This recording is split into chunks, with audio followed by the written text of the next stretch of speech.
नमस्कार, पुन्हा एकदा सर्वांचं स्वागत आहे आजच्या आपल्या छोट्याशा व्हिडिओमध्ये। तर आज आपण एकदम साधी सोपी बेसिक बटाटाची भाजी तुमच्याबरोबर मी शेअर करणार आहे। काही नवीन नाही, पण एकदम अशा पद्धतीने केली तर भाताबरोबर, चपातीबरोबर आणि भाकरीबरोबर कशावरही खावा आणि शिवाय एकच भाजी केली तरी पण चालते। तर चला तर मग सुरुवात करूया। खूपच छान झालेली आहे भाजी। तर सगळ्यात अगोदर इथं मी मोठ्या साईजचे 2 बटाटे उकडून घेतलेले आहेत, अद्रक 1 इंच, 10-12 लसणाच्या पाकळ्या, 2 मीडियम साईजचे कांदे आणि कोथिंबीर आणि 1 मोठा टोमॅटो बारीक कापून घेतलेला आहे। कांदा आणि टोमॅटो दोन्ही पण, आणि लसूण अद्रक आपण ठेचून टाकणार आहे। तर आता लसूण आणि अद्रक मी वाटीतच ठेचून घेणार आहे, कारण थोडंसं आहे, त्यामुळं मग खलबत्ता धुवायचा, घाण करायचा आहे, म्हणून म्हणलं चला वाटीतच ठेचून टाकूया। तर ठेचून झालेला आहे लसूण अद्रक, आणि त्याच्यात मी थोडीशी कोथिंबीर पण ठेचणार आहे, म्हणजे कसं कोथिंबीरीचा स्वाद त्याच्यात मस्त भाजीत उतरतो। तर आता इथं अशा पद्धतीने मी बघू शकता तुम्ही, एकदम पटकीनं होतं। थोडंसं मीठ टाकायचं, म्हणजे कसं ते वाटी मऊ असल्यामुळे ते घसरत नाही। तर ठेचून झालेला आहे। हमेशा एवढा आपण कढाईमध्ये तेल गरम करायला ठेवलेलं आहे।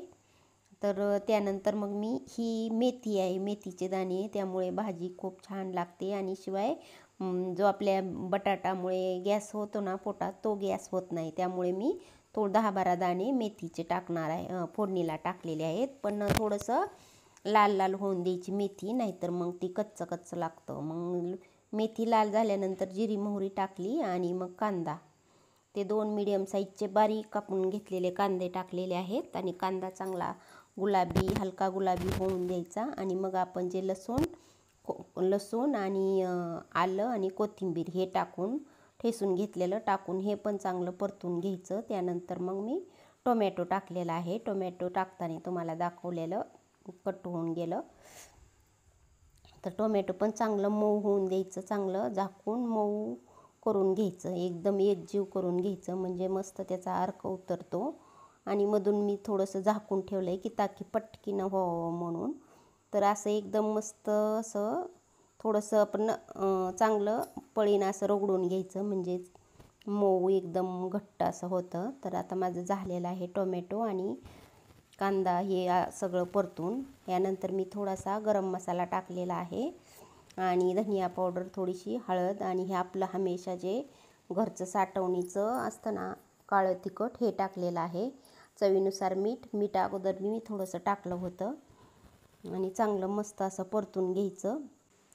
मसाला चांगला परतला ना, मग त्याच्यात आपण थोडंसं पाणी टाकून परत थोडंसं चांगलं मिक्स करून घ्यायचं पाणी टाकल्यानंतर, आणि मग त्याच्यात आपण चांगलं झाकून ठेवायचं, थोडंसं चांगलंच अजून एकजीव होऊन द्यायचं। झाकून ठेवल्यानंतर मस्त असं एकजीव होऊन द्यायचं 5 मिनटं, आणि परत चांगला तो मस्त असा वास पण सुटलेला आहे, आणि मसाला पण चांगला सगळा शिजलेला आहे। मग आता त्याच्यात आपण काय करायचं, गरम पाणी टाकायचं वरती, आपल्याला जेवढा रस्सा पाहिजे ना थोडासा अंगापुरता, त्यासाठी आपण गरम पाणी टाकायचं, थंड पाणी टाकायचं नाही। थंड पाणी टाकलं तर भाजी थोडीशी पांचट लागते, वेगळी लागते।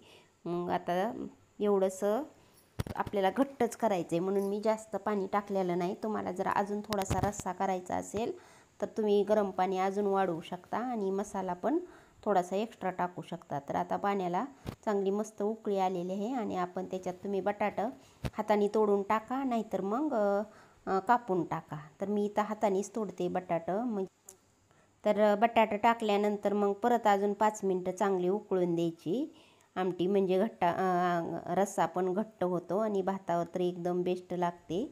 तर आता चांगली उकळलेली आहे भाजी। त्यानंतर मग आता आपण थोडीशी वरून कसुरी मेथी 1 चमचा चांगली मी टाकून, अजून भाजीचा स्वाद वाढवण्यासाठी आपण कसुरी मेथी टाका किंवा कोथिंबीर टाका, पण आपण अगोदरच कोथिंबीर कुटून पण टाकलेली आहे आणि परतताना पण टाकलेली आहे, त्यामुळे आपण कोथिंबीर टाकणार नाही, आपण ही कसुरी मेथी टाकलेली आहे। तर मस्त अशी परत एकदा अजून थोडे वेळ शिजून द्यायची। आता रस्सा पाहिजे तेवढा ठेवायचा, तर मी थोडासाच ठेवलेला आहे, कारण ही भाजी घट्टच मस्त लागते भाताबरोबर। तर एकदा नक्की करून बघा, खूप छान लागते। साधी सोपी पद्धत आहे, कुठलाही कॉम्प्लिकेटेड मसाले आपण वापरलेले नाहीत, एकदम भाजी झकास झालेली आहे। तर एकदा नक्की करून बघा. व्हिडिओ आवडला तर लाईक करा. भेटू पुन्हा एकदा अशाच नवीन व्हिडिओमध्ये. तोपर्यंत धन्यवाद.